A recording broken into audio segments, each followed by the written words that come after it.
Baik, terima kasih banyak. Kita sudah sampai nih ya pada kesempatan Bapak Ibu untuk bertanya nih, gitu.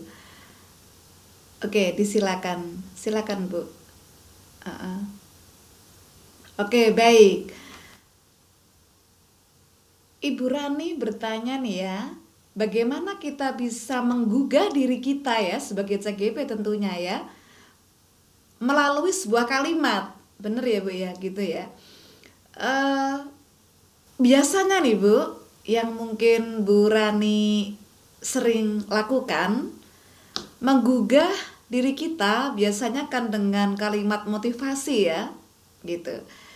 Tapi kalimat motivasi saja kadang akan susah untuk dijalani, sehingga kalimat motivasi itu akan lebih nyata nih kalau sampai pada tujuan yang jelas gitu.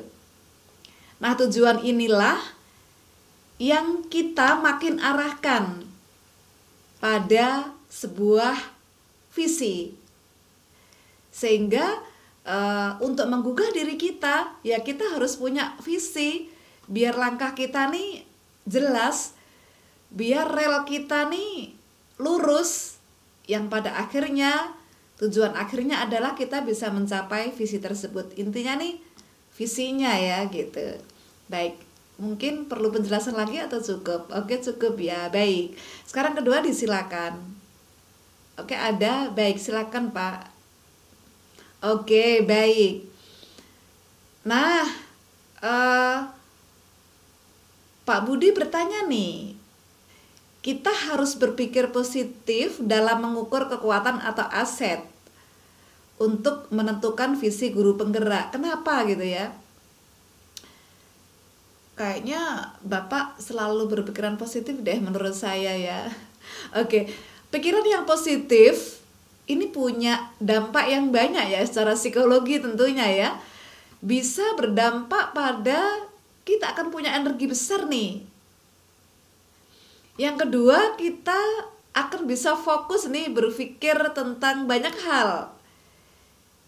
Dan tentu pikiran positif ini biasanya akan selalu objektif. Nah, ketika kita berpikir positif, kita akan sering berada pada kondisi yang selalu objektif.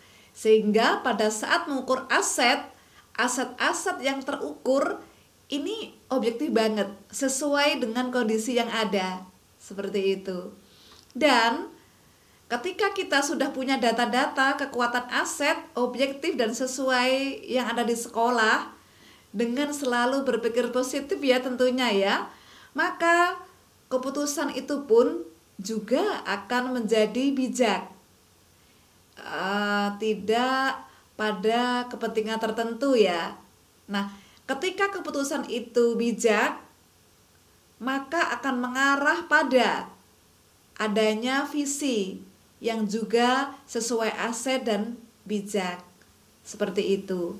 Sehingga penting nih mikir positif, semua bakal objektif, aset terdata dengan baik, keputusan itu bakal bijak, dan visi juga akan ditentukan sesuai kondisi di lapangan dan juga berbasis kebijakan kebajikan yang berpihak pada murid begitu. Mungkin ada yang berbeda Pak, silakan disampaikan aja nggak apa-apa. Oke, sama ya, baik, terima kasih. Masih ada yang raise hand ya. Oke, silakan. Mm-mm.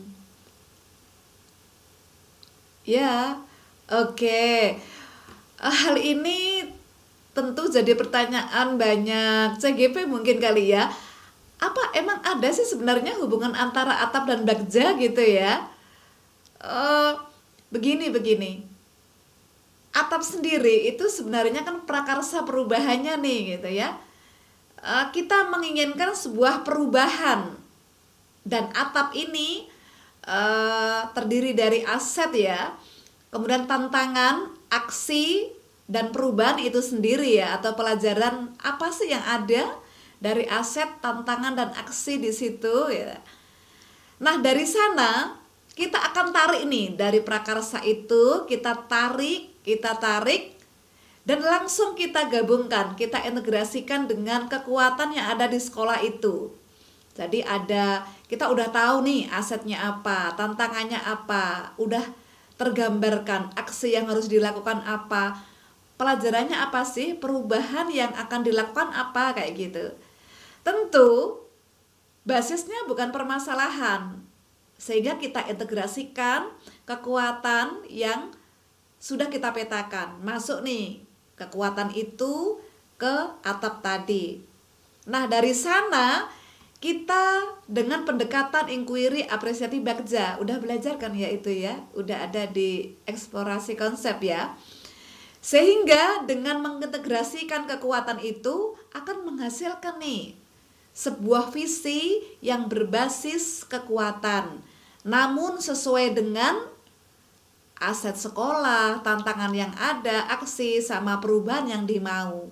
Sehingga bukan hanya hubungan ya, emang bagja itu akan mewujudkan sebuah visi yang sesuai jika memang diawali dengan atap. Seperti itu nih gitu. Jadi kuncinya emang di atapnya tuh. Baik, mungkin ada yang mau ditanyakan lagi nih. Oh, nggak ada ya, udah cukup. Makasih, Pak. Berikutnya nih, silakan. Oke. Oke, gitu ya. Oke, pertanyaannya adalah dari modul 1.3, jika membandingkan kondisi lingkungan ya pendidikan dengan modul ya, langkah apa saja yang harus dilakukan untuk mengawalinya dan gimana sih mempertahankan langkah itu gitu ya. Terus ada kondisi nih, jika di pondok mungkin ya khususnya sekolah di lingkungan pondok berbentur dengan kebijakan yayasan. Mungkin awal-awal masih bisa, tapi selanjutnya akan berubah seiring peraturan dan kebijakan pondok gitu ya, dan mau nggak mau harus ikut pondok gitu ya. Pertanyaannya mungkin kayak gitu. Baik, ini mungkin ya aktual atau sama dengan yang lain juga ya. Nah, untuk mengawalinya kalau udah paham nih, tentu Bapak Ibu udah paham banget 1.3 ya gitu ya. Kita awali aja nih dengan niat gitu ya, untuk nyusun visi gitu. Kita niatin nyusun visinya nih gitu. Dari niat itu maka kita bisa menganalisa nih prakarsa perubahan apa sih yang harus kita tentukan. Tentu gak bisa sendiri ya, harus bareng-bareng gitu. Lalu setelah kita tahu prakarsa perubahannya ya, yang tadi kita masukkan dalam atap ya, kita ejawantahkan dalam atap, terus kita lihat kekuatan di sekolah itu apa, dan kita ramu semuanya dalam visi. Nah, gimana nih mempertahankannya?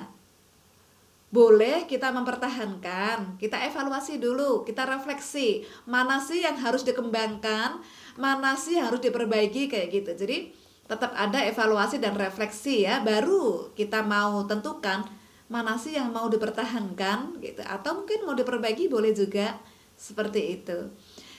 Nah, jika di pondok ya contohnya bisa dipahami banget sih Pak ini, dan bisa dikomunikasikan kayaknya secara intensif ya, secara lebih sering. Dan ini mungkin Bapak bisa tentukan nih dengan menggerakkan komunitas.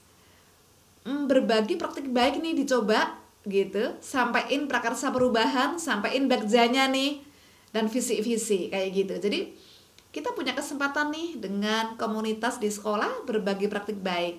Selamat mencoba Pak ya, semoga bisa terlaksana. Mungkin ada yang mau disampaikan? Nggak ada ya, baik. Berikutnya adalah silakan Pak. Baik. Apakah visi guru penggerak harus sama nih dengan visi sekolah gitu ya?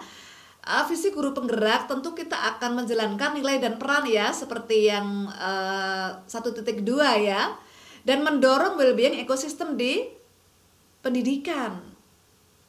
Dan pasti ini di semua sekolah saya rasa secara harfiah ya, secara tertulis memang beda nih antara visi guru penggerak dengan visi sekolah secara tertulis.